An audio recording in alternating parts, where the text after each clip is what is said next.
Günləri Fəxri müəllim, Şəhriyar müəllim, Elgün müəllim bərabər məşqdən çıxırdılar. Mənə zəng vurdular ki, haradasın? Dedim ki, yolda gəlirəm. Dedilər, gedə şaurma yeməyə.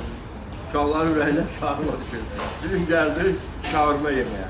Ona görə bu uşaqlar Fəxri müəllim də, Elnur müəllim də, Şəhriyar müəllim də və bu uşaqlar hamımız biz bir dostdur. Və uşaqlarla düyünləri, şaurma yemək bizim üçün çox maraqlı və əyləncəli oldu. Çünki ona görə hər zaman biz gənclərimizin yanında olmalıyıq, federasiya olaraq, insan olaraq və ən yüksəkli olaraq dost olaraq. Bunlar hamısı mənim dostlarım və balaca qardaşlarımdır. Ona görə uşaqların qabaqdan gələn Avropa çempionatında, İslam oyunlarında onlara uğurlar, qələbə arzu edirəm. İndi də istəyərdim ki, Şəhriyar müəllim, Fəxri müəllim, Elgün müəllim bu haqda özləri fikirlərini də qısa da olsa bildirsinlər. Uşaqlar vəziyyəti yaxşıdır, uşaqlar yaxşı məşq edirlər, reçet saatı olanlar var. Bugün deyəsən şaurma edirsiniz. Bugün deyəsən poz var. Deyəsən pozdular. Şaurma ilə. İnşallah 15 nəfərlik ictimai heyətində iştirak edəcəyik.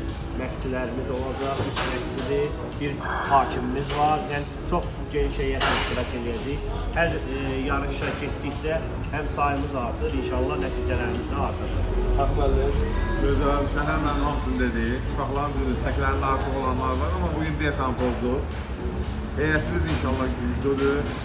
İnanırıq ki, bir dəfə medallarımız daha çox olur. Həmişə medallarımız çox olur, amma birinci yerlərimiz çox olacaq. Elgün müəllim. Uğurlar arzu edirəm, uğurlar arzu edirəm.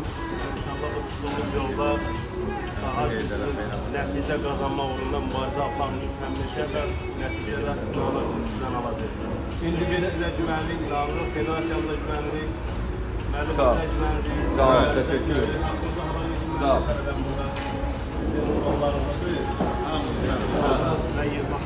İndi biz İslam oyunlarında Muay Thai-la irəliləyə biləcəyik. Muay Thai-la hara? İrəli. Sağ olun.